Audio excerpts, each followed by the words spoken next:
All right, everyone. Well, welcome back. I do want to let you know this is a little bit different today. I'm trying to go over 15 companies that are so far reaching that we definitely should boycott as a whole of people.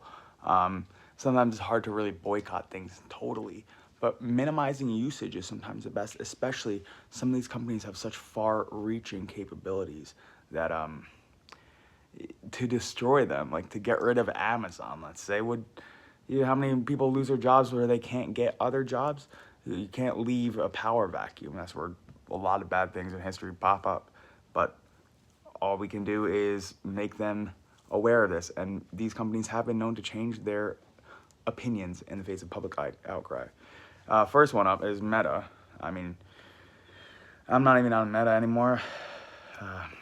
It's just exhausting, man. As you know, seeing all your there's like tons of psychological, sociological effects they have on people. I mean, the treatment of their people. They lobby against causes that just would make it so that they wouldn't get as much money. Um, I mean, they're misleading campaigns against competitors. I think in 2011 in the UK they paid like 2.9 million pounds out of like 800 million something pounds in taxes that they should have. Um, and in 2012 and 2013, if I'm not mistaken, in the UK, Meta and Facebook paid zero taxes. And I mean, these are just examples of like one country and like different years, but like you're gonna notice a pattern. Um, it's pretty hard to get off Facebook. I mean, what are you gonna do? I mean, everyone you've ever met is on your Facebook and Instagram, basically contacts list. You know, we don't use like phone numbers like that anymore. You don't know someone that well. What are you gonna do? You're gonna get their number? No, you have their Instagram and maybe you hit them up in 2 months. Maybe they're just someone you see on your feed and you never speak another word to each other again. But these things are really hard to avoid. I mean, they have environmental impacts alone of their AIs.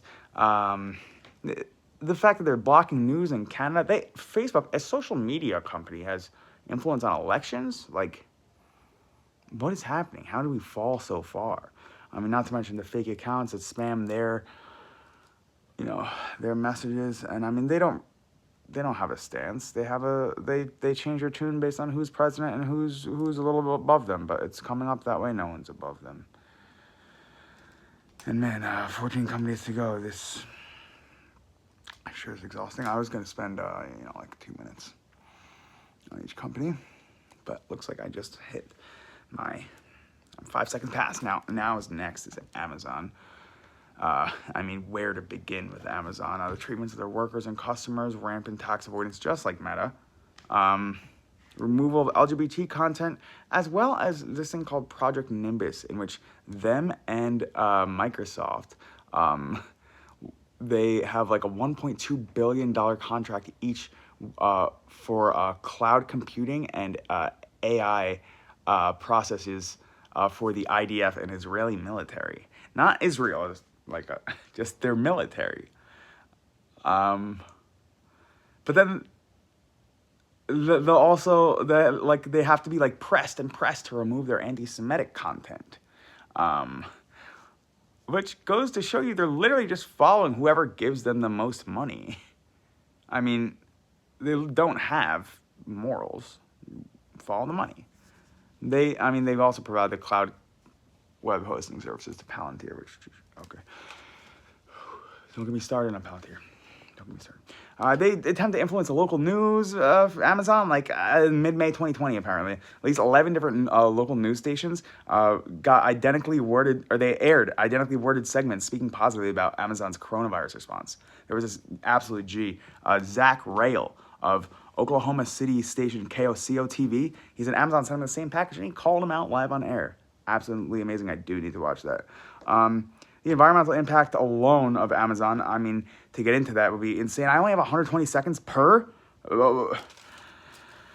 Okay, I mean, they lobby against environmental protection laws. If you're trying to get rid of the laws surrounding something, most likely it's because you're trying to push the freaking envelope and just do more illegal stuff. I mean, you have any idea how exhausting it is looking up all these companies and immersing yourself in this kind of content? It just drains you. Like, they exported plastic waste to be burnt by India, and that what are you going to do? But they produce their packaging with a soft plastic, which is proven to be the most difficult and least economically viable to recycle. Yet they still have a little recycle thing on there. And just like that, I'm 15 seconds past. Walmart. It's exhausting. Okay. Exhausting. Walmart. So, they have class action lawsuits by 5 different states that they force employees to work off a clock. They work through their lunch breaks. They deny them overtime pay. Missouri, Oregon, Colorado, and Minnesota. And Pennsylvania. Hey, E-Lock, don't do that. All right. So, all kinds of crazy stuff. They're connected with sweatshops and prison labor overseas and breaking child labor laws in the U.S.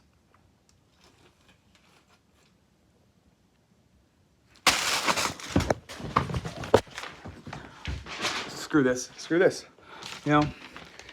What can you do? What can you do? There, it seems like almost at times there's nothing you can do.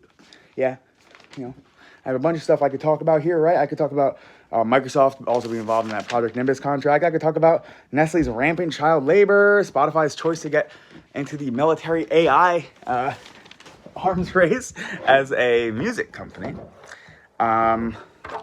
Let's see here. I could talk about Hobby Lobby and Chick-fil-A donating to anti-LGBT causes, ones that promote are pro-electroshock therapy, just incredible.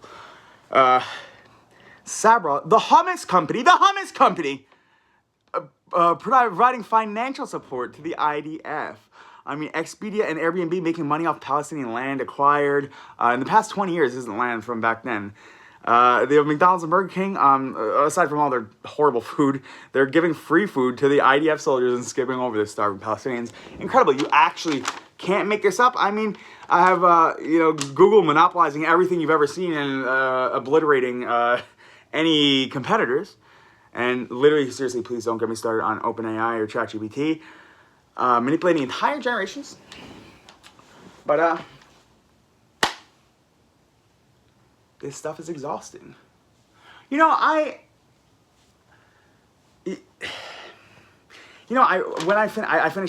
researched Meta, and after that I was so exhausted and so down on the world. Like, this is what we come to. These are the companies everyone has on their phone, and I had to. I know it sounds stupid, but I had to take a nap afterwards. I was actually literally physically drained from reading this stuff. And you know what? And the next day I'm like, I was gonna do all this today, but I'll do it tomorrow. And instead, I was like, all right, next day. It's like noon, Amazon. Let's do it, boy. I researched all Amazon. Are you kidding me? You have any idea how much stuff Amazon has done horribly in the past 25 years? I'm pretty sure before that, too. I had to take another nap. I did it. I finished, and I was like, bro, I don't know what's going on. And I felt physically drained that this stuff weighs down on you so heavily. And then when I woke up, my wife was helping me. She was looking at Walmart, why Walmart bad YouTube videos, and I was typing in the same thing and looking up some web pages, and I stopped, and cause it's like it makes you think, it makes you feel like why bother, why do any of this? What can I do about this? What can we do about this? A lot of times it seems like nothing, but amazing person I have to give homage to, Jadav Payeng, I think around 1979, 1980. This Indian man, he saw the environmental catastrophe taking place from the drought and a lack of foliage on his little island, and every day for almost 40 years, Jadav Payeng planted a tree sapling. And now, today, 40 years later, it's bigger than Central Park. So when people try to tell you that, what can we do, what can one person do, you could get down and you could say, I put my foot down, I think that no one person can do anything, make a difference, we have to band together. That's great too, but this just goes to show you as one person can do something. But it's never really like that. That's an amazing example, but we have to work together as a team. I mean, you got to stick together, and it's the long-term consistent effort. Yeah, he could have done that every day for a week, and it would have been awesome. But to really make a progress, to make a forest bigger than Central Park in New York that's that long-term consistent effort. Maybe we're not doing anything crazy every day, but maybe we're working towards doing something crazy in the future, something crazy good, something that will shake up a system that is designed to get the people on top money and for the people on the bottom to fail. And I know that sounds like stupid and cliche and like corny, and like corny is dead. No such thing. No such thing as corny in 2025. Cliche is dead. We live in a caricature, cartoony place of a world, and everything's a cliche. Everything's corny. I mean, who cares? Who cares? And like, the things that make the most sense are so cliche and so don't you see? Because we live in a caricature of a world. Caricature. So, you know, we all want to give up. As you can see, I gave up halfway through creating this video. Because it's exhausting, draining, and by yourself, even I had my wife and my beautiful little cats, and still that wasn't enough support for me to not want to give up and scream into a pillow and say, why bother, why bother, why bother, why bother? I just want to watch stupid stuff online and just avoid it and ignore it. But maybe sometimes we take the afternoon off. Maybe sometimes we do that because sometimes it's good for us. But it's about that long-term consistent effort. I'm no stranger to giving up. You know, I tried to, give up like 12 years ago. I mean, I want to give up every day, but if we're not gonna do it, every second we're not working towards making the world a better place for us, we're losing time. And time is running out. The thing is, every year, everything gets exponentially harder to take down. These companies their profits like soar every year, and the reaches of their tendons of this stuff, like tentacles of this stuff, like it gets harder and harder to take down. So you're only making it harder for yourself the more days you wait on doing anything. We need to do things now, today, yesterday, because tomorrow it's going to be twice as hard, and next year exponentially hard. It's time for large-scale organization, motivation, mobilization. Seeing people in Israel protesting against their genocidal dictator of a leader with his army is incredible. It makes you feel like humanity is not going to let this stuff slide. We may be a little slow, we may be a little stupid, but together, all the things that they have, when we put ourselves together, they don't have those things. They don't have the sheer numbers behind them. The sheer, we live in a 2-week country, 2-week world. The things are just forgotten after 2 weeks, but by them, we don't forget.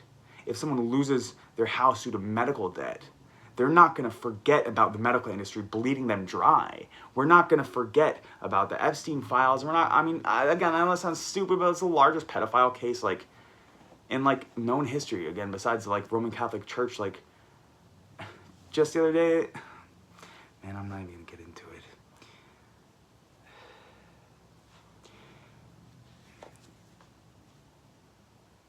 This change is beautiful. Change is beautiful. We have to do something. I know I can't sit around. And maybe if you're just listening to my music and stuff and this video is bro, that's okay too. Maybe in a few years, something will jog you and make you think, I think it's time. Because you're all specialized, all of you, in ways that I have no idea, and I can't even conceptualize. There's certain walks of life and certain things like that. I'm I'm not even gonna try that one out, because I don't know, I'm not gonna sit here and list all the things I don't know, right? But everyone specializes in tons of things, and if we band together, we can be smarter than all this stuff.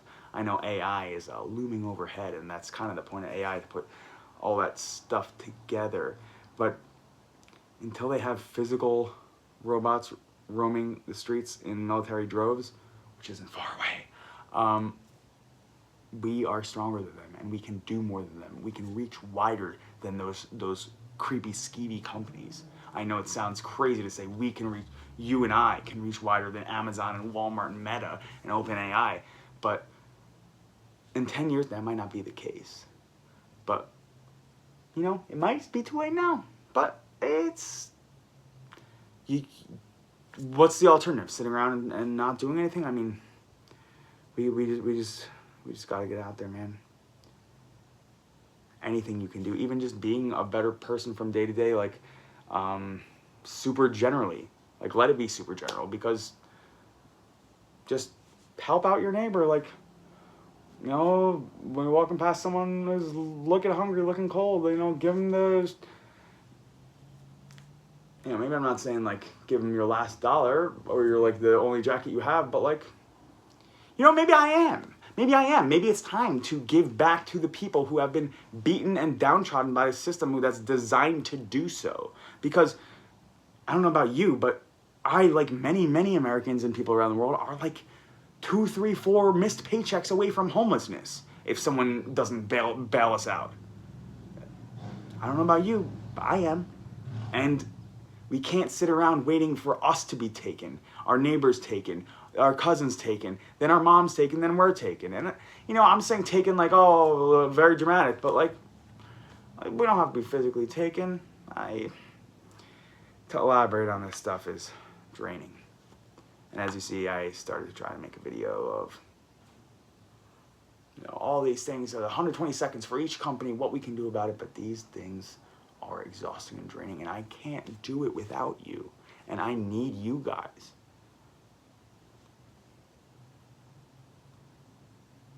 Because although we all feel like giving up every day, it's not something we can do. Forward is the only way. As Semisonic once said, every new beginning starts from some other beginning's end.